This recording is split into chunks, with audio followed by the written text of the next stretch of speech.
Hello, so this video we're going to be looking at dividing radicals. So essentially, just like multiplying radicals, for us to divide radicals, we need to have our index is the same. So let's say we have the square root of x divided by the square root of xy. We are able to divide our radicands, which in this case are x and our xy.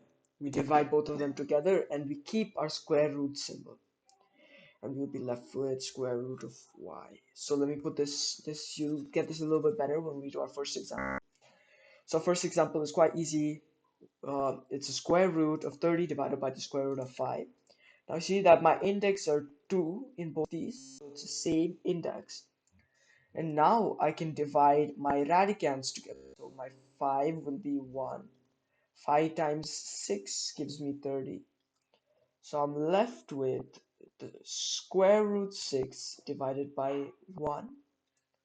Divided by square root 1. Square root 1 is 1. So my answer is square root 6. So as long as your index is the same, you're able to divide your coefficients, which will be here. And you're also able to divide your radicands, which is the number inside your radical symbol. Our next question, of course, we have the same index 3 here. So I can divide my coefficients, which is what I'm going to do first.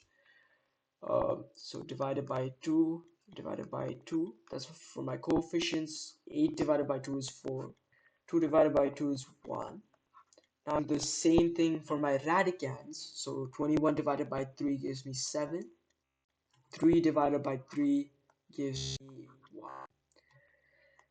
Now I know that the cube root of 1 is 1 because 1 to the power 3 gives me 1. So I'm left with 1. And my final answer, anything over 1 is just the number itself. So 4 cube root 7 is my answer.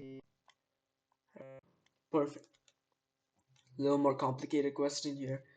Uh, I see that my 48 can be prime factorized. So I'm going to take the prime factorization of 48 first thing.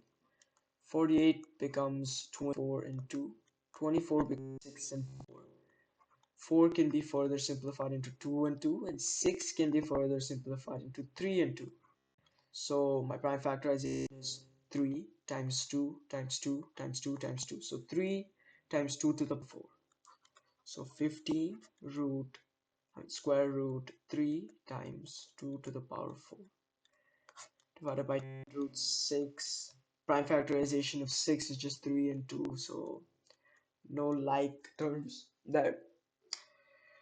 Okay, now before I do anything, I can divide by coefficients with 5, so I can get a simpler form. So 15 divided by 5 gives me 3.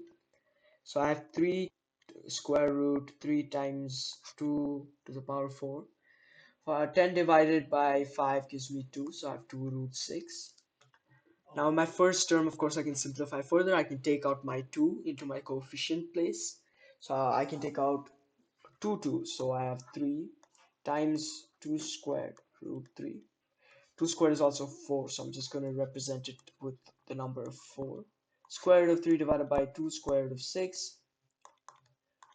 Now I have 12 root 3 divided by 2 root 6. Simplifying this further, my coefficients would simplify. My coefficients would simplify into 12 divided by 2, which is 6.